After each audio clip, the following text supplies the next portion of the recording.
불자님들, 지금 이 순간 병상에 누워 계신 분들이 계실 겁니다.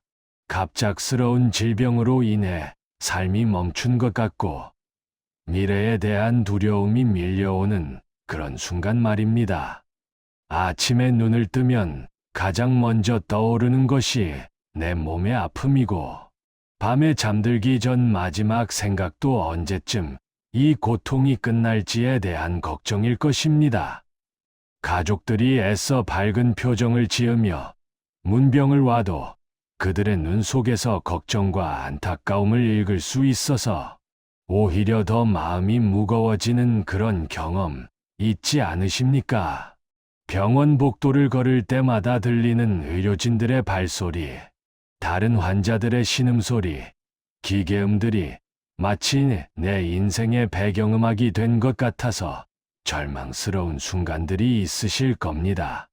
특히 밤이 깊어질수록 더욱 깊어지는 외로움과 두려움, 그리고 왜 하필 나에게 이런 일이 일어났을까 하는 원망의 마음까지 들어서 괴로우신 분들이 많으실 것입니다.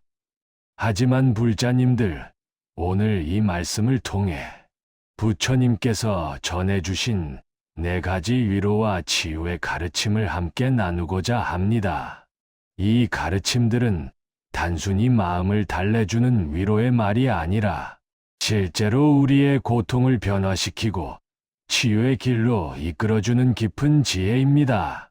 수천 년 동안 수많은 불자들이 병고와 고통 속에서 이 가르침으로 인해 평안을 찾았고 때로는 기적 같은 회복을 경험하기도 했습니다.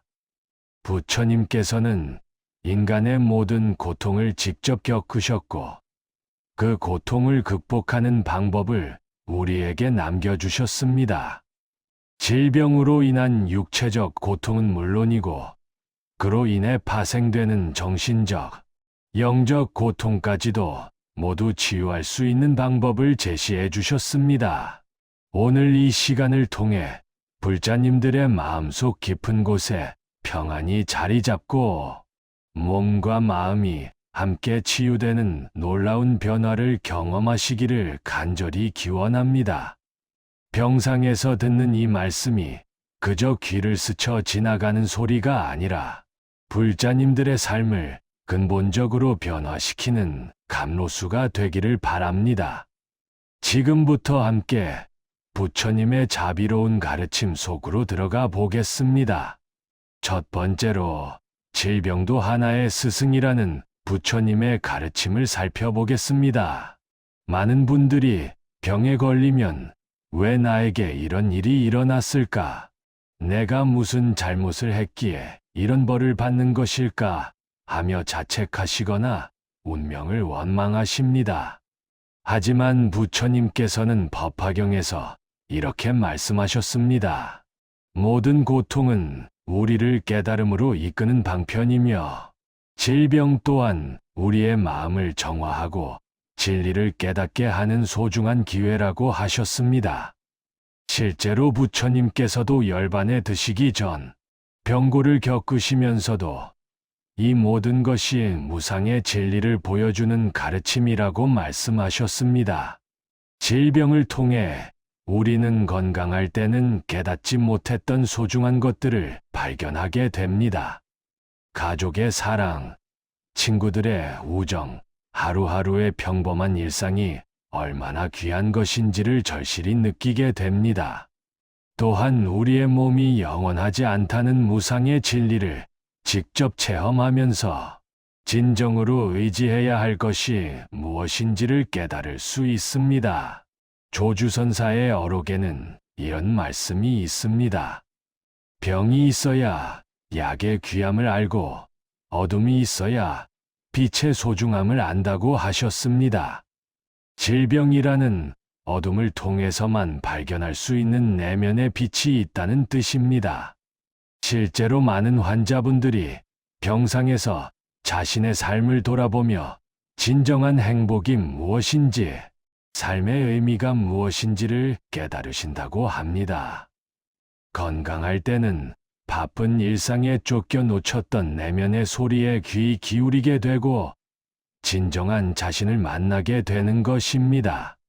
불자님들도 지금 겪고 계신 질병을 단순히 제거해야 할 장애물로만 보지 마시고 부처님께서 보내주신 특별한 가르침으로 받아들여 보시기 바랍니다. 이렇게 마음가짐을 바꾸는 것만으로도 고통에 대한 인식이 달라지고 실제로 치유 과정이 빨라진다는 연구 결과들이 많이 나와 있습니다. 매일 아침 눈을 뜰 때마다 오늘 내게 어떤 가르침을 주실까 하는 마음으로 하루를 시작해 보십시오. 통증이 있을 때도 이 통증을 통해 부처님께서 무엇을 깨우쳐 주려 하시는지 고요히 마음을 모아 들어보십시오. 그러면 질병이 더 이상 저주가 아니라 축복임을 알게 될 것입니다. 두 번째로 자비의 마음으로 자신을 치유하는 방법에 대해 말씀드리겠습니다. 많은 환자분들이 자신의 몸에 대해 원망하고 미워하는 마음을 가지고 계십니다. 왜 아프게 되었는지, 왜 회복이 더딘지 자신을 자책하고 몸을 적으로 대하는 경우가 많습니다. 하지만 부처님께서는 자비경에서 모든 생명체에 대한 자비, 그리고 무엇보다 자신에 대한 자비가 가장 중요하다고 말씀하셨습니다. 마치 어머니가 외아들을 사랑하듯이 자신을 사랑하라고 하셨습니다. 우리의 몸은 오랜 세월 동안 우리와 함께 해온 소중한 동반자입니다. 지금 아픈 것은 몸이 나쁘기 때문이 아니라 오히려 우리를 위해 열심히 일해온 몸이 잠시 휴식을 요구하는 신호일 수 있습니다. 원효대사께서는 병상에 누우셨을 때 이렇게 말씀하셨습니다. 몸이 아프다고 마음까지 병들게 하지 마라. 오히려 이 기회에 몸에게 감사의 마음을 보내고 치유의 에너지를 전하라고 하셨습니다. 실제로 현대의학에서도 자기 자신에 대한 긍정적 태도와 감사의 마음이 면역 체계를 강화하고 치유 과정을 촉진한다는 것이 과학적으로 입증되고 있습니다. 매일 잠들기 전과 일어날 때 자신의 몸에게 고마움을 표현하는 시간을 가져보십시오. 아픈 부위에 손을 얹고 이렇게 말해보십시오. 고마워. 그동안 정말 수고했어. 이제 좀 쉬어도 돼. 나는 너를 사랑해. 빨리 아프지 않기를 바라는 것이 아니라 지금 이 순간에 너를 있는 그대로 사랑한다고 말해 주십시오. 이런 자비로운 마음이 몸의 세포 하나하나에 전해져서 치유의 에너지로 변환됩니다. 또한 다른 환자분들과 의료진들에게도 자비의 마음을 보내보십시오. 나만 아픈 것이 아니라 모든 사람들이 각자의 고통을 안고 살아가고 있다는 것을 이해하게 되면 자신의 고통에만 매몰되지 않고 더 큰 관점에서 상황을 볼 수 있게 됩니다. 병실에서 다른 환자분들의 회복을 위해 기도해 드리고 의료진들의 노고에 감사한 마음을 표현해 보십시오. 이렇게 자비의 마음을 확장해 나갈 때 우리의 마음은 더 이상 좁은 자기 중심적 고통에 갇혀 있지 않게 되고 오히려 큰 평안과 기쁨을 경험하게 됩니다. 세 번째로, 지금 이 순간에 집중하는 마음 챙김의 힘에 대해 말씀드리겠습니다. 병에 걸리면 대부분의 사람들이 과거에 대한 후회나 미래에 대한 불안에 사로잡히게 됩니다. 왜 그때 건강 검진을 받지 않았을까? 왜 그때 더 조심하지 않았을까 하며 과거를 후회하거나 앞으로 얼마나 더 아플까? 완전히 회복될 수 있을까 하며 미래를 걱정합니다. 하지만 부처님께서는 사념처경에서 지금 이 순간에 온전히 머무르는 것이 모든 고통에서 벗어나는 길이라고 말씀하셨습니다. 과거는 이미 지나간 것이고 미래는 아직 오지 않은 것입니다. 우리가 실제로 살고 있는 것은 오직 지금 이 순간뿐입니다. 그리고 이 순간에는 언제나 평안이 있습니다. 계능대사께서는 이렇게 말씀하셨습니다. 과거심을 얻을 수 없고, 현재심을 얻을 수 없고, 미래심을 얻을 수 없다고 하셨는데, 이는 마음이 항상 변화하고 있으며, 지금 이 순간에 깨어 있을 때만 진실을 볼 수 있다는 뜻입니다. 병상에서 실천할 수 있는 구체적인 마음 챙김 방법을 알려드리겠습니다. 호흡에 집중하는 것부터 시작해 보십시오. 들이쉬는 숨과 내쉬는 숨을 있는 그대로 관찰하면서 숨이 코를 통해 들어오고 나가는 감각에 온전히 집중해 보십시오. 처음에는 몇 초도 집중하기 어려울 수 있지만 조금씩 연습하다 보면 점점 더 오래 현재 순간에 머물 수 있게 됩니다. 통증이 있을 때도 그 통증을 없애려고 애쓰지 말고 있는 그대로 관찰해 보십시오. 통증의 성질이 어떤지, 어디서 시작해서 어떻게 변화하는지, 마치 과학자가 실험을 관찰하듯이 중립적인 마음으로 지켜보십시오. 그러면 신기하게도 통증에 대한 저항이 줄어들면서 실제 고통의 강도도 약해지는 것을 경험하실 것입니다. 또한 병실 창문 너머로 보이는 자연을 마음챙김으로 관찰해 보십시오. 구름이 흘러가는 모습, 나무 잎이 바람에 흔들리는 모습, 새들이 지저귀는 소리에 온전히 주의를 기울여 보십시오. 이런 순간들에 우리는 질병을 잊고 자연과 하나가 되는 평안을 경험할 수 있습니다. 가족이나 간병인과 대화할 때도 마음 챙김을 실천해 보십시오.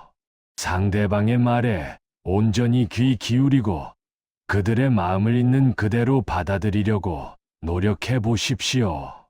이렇게 현재 순간에 깨어 있을 때 우리는 질병이라는 상황에 휘둘리지 않고 오히려 그 상황을 지혜롭게 다룰 수 있는 힘을 얻게 됩니다.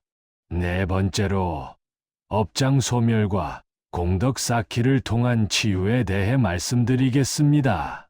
불교에서는 현재 겪고 있는 고통이 과거의 악업에서 비롯된 것일 수 있다고 봅니다. 하지만 이것을 숙명론적으로 받아들이라는 것이 아니라 오히려 이 기회에 업장을 소멸하고 새로운 선업을 지을 수 있다는 희망적 메시지입니다. 지장경에서는 병고로 고생하는 사람이 진심으로 참회하고 보살행을 실천할 때 업장이 소멸되어 병이 낫는다고 말씀하고 있습니다. 또한 약사경에서는 약사열에게 지심으로 기도하며 남을 위한 선행을 베풀 때 불가사의한 치유의 힘이 나타난다고 하셨습니다. 산승이 직접 목격한 일화를 하나 말씀드리겠습니다. 어느 불자님이 말기 암 판정을 받고 의사로부터 몇 개월 시한부 선고를 받았습니다. 그런데 그분은 절망하지 않고 매일 아침 일찍 일어나 천수경을 읽으며 자신과 같은 병으로 고생하는 모든 환자들의 회복을 위해 기도하셨습니다. 또한 병실에서 만나는 다른 환자분들과 보호자들에게 작은 선물을 나누어 드리고 용기를 북돋워 드리는 일을 계속하셨습니다.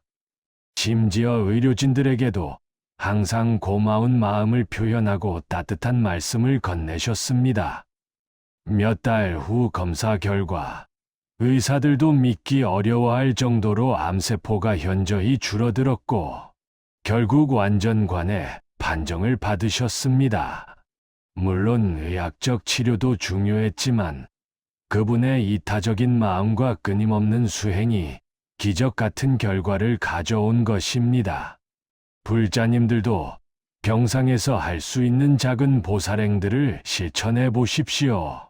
같은 병실의 다른 환자분들을 격려해 드리거나 의료진들의 노고에 감사 표현을 하거나 가족들에게 따뜻한 말씀을 건네는 것만으로도 큰 공덕이 됩니다. 또한 매일 일정한 시간을 정해서 참회와 기도의 시간을 가져보십시오.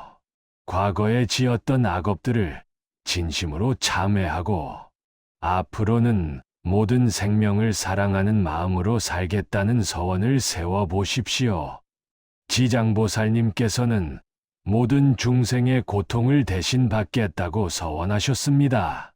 우리도 내 고통만을 위해 기도하지 말고 세상의 모든 아픈 사람들이 함께 치유되기를 기원하는 마음으로 기도해 보십시오.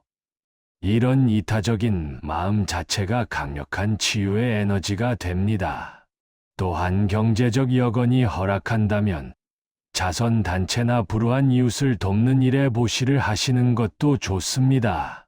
직접 몸을 움직일 수 없더라도 마음으로라도 모든 생명의 행복을 기원하는 마음 자체가 무량한 공덕이 됩니다. 이렇게 병상에서도 끊임없이 선업을 짓고 공덕을 쌓아갈 때 과거의 업장은 소멸되고 새로운 선업의 힘으로 인해 몸과 마음이 함께 치유되는 기적을 경험하실 것입니다. 불자님들, 지금까지 병상에서 들을 수 있는 부처님의 위로와 치유의 말씀 4가지를 함께 나누었습니다. 질병을 스승으로 받아들이는 마음, 자비로 자신을 치유하는 마음, 현재 순간에 깨어있는 마음, 그리고 업장 소멸과 공덕 쌓기를 통한 치유의 길을 말씀드렸습니다. 이 가르침들이 단순한 위로가 아니라 실제로 불자님들의 삶의 변화를 가져다 주기를 간절히 기원합니다. 부처님께서는 인간의 모든 고통을 직접 경험하셨고 그 고통을 극복하는 방법을 우리에게 남겨주셨습니다. 지금 겪고 계시는 병고도 결코 무의미한 것이 아니라 부처님께서 주시는 특별한 가르침이자 더 깊은 깨달음으로 나아가는 관문입니다. 오늘 이 말씀이 도움이 되셨다면 좋아요를 눌러주시고 비슷한 상황에 계신 다른 불자님들과도 나누어 주시기 바랍니다. 또한 댓글로 불자님들의 경험이나 소감을 나누어 주시면 더 많은 분들에게 용기와 희망을 전해드릴 수 있을 것입니다. 세상의 모든 아픈 이들이 부처님의 자비로 인해 속히 회복되고 고통에서 벗어나 평안을 얻으시기를 간절히 기원하며 오늘 이 공덕을 모든 중생에게 회양합니다. 나무아미타불 관세음보살